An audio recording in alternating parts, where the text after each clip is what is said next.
I have this picture of a book from Amazon, What It Means to Be 98% Chimpanzee. So obviously this is a topic that has been going around among evolutionary circles, that there's a very close proximity between humans and chimps. And I know that you have a different view on that. Quite a bit different view, yes. So what's the news? Well, I would call it the 1% myth. That really started back in a paper in 1975, before we really had much in the way of DNA sequencing. Some evolutionist, using our supposed evolutionary similarity to chimpanzee and a little bit of data and a lot of extrapolation, they proposed that we were only 1% different from chimpanzees. And so that really became the start of the 1% claim. And it started becoming popular because this fit an evolutionary concept. And as we find many times, if it fits an evolutionary concept, then it's kind of automatically taken, or shall we say it's at least taken far too easily. It's accepted far too easily, and this is one of those examples. Without much in the way of data, oh, it must be right, because evolution is right, so this must be right.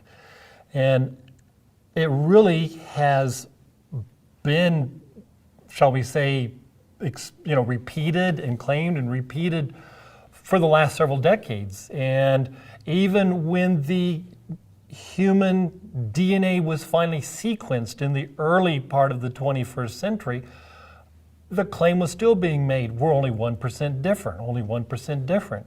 But now, as they're doing a much more careful job of comparing and of putting the sequences together, they're realizing, okay, it's not really 1% after all.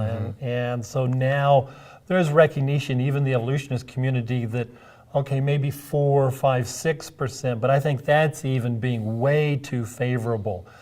Let me explain just one thing. You would think, okay, if we're going to compare, say the human has 23 chromosomes, and they're all in pairs, so you have 46 total chromosomes. Okay, so you'd think, well, what's the comparison of the human number 1 chromosome with the chimpanzee number 1 chromosome? But that's not how they do it. They take the human number 1 chromosome and they search all of the chimpanzee chromosomes to see if they can find little bitty sequences that line up. Doesn't have to have anything to do with it being gene structures or regulatory structures, just little bitty sequences, and see if they line up. That's how they come about with their comparisons. So but you were also saying that there's quite a bit of difference between just the percentage of genome for the chimpanzee and the human. Correct. There's almost 12% more DNA in the chimpanzee chromosomes than there is in the human. And so how can you only get a 1% difference when you have 12%? You ignore the 12%. That's the way you do it. Now, I don't know if the chimpanzee appreciates you ignoring the 12%, because it probably is a little important to the chimpanzee. So that's why in 2010 there actually was a paper that finally did a comparison of all the techniques used to compare chimpanzee chromosome with human chromosome, with fish chromosome, with cow chromosome.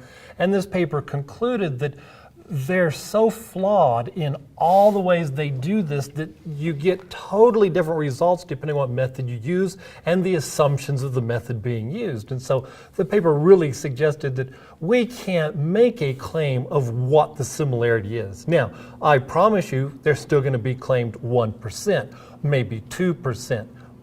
But we know that you can't make really any claim at all. There's just no way at the moment to adequately compare. When I first heard this story, from you, because I really hadn't heard it from other sources, it just really made me angry because it just seems so very deceptive. I mean, it's not a little bit deceptive. It's like, this is blatant, and they're sending this message out as proof or evidence for evolution, and it becomes like an icon of evolution. Oh, absolutely. And it's like, well, and now they start to backtrack, and so okay, are they going to send out an apology, do you suppose? Are they going to actually admit that they were wrong previously? Yeah, just like they've sent out an apology for all the other things they were wrong about, yes. I mean, this is just, I don't know if it's embarrassing for them, but it's anger making for me. It should be embarrassing because it shows how ready they were to jump to conclusions, how ready they were to accept false conclusions simply because they appeared to fit evolution without adequate data.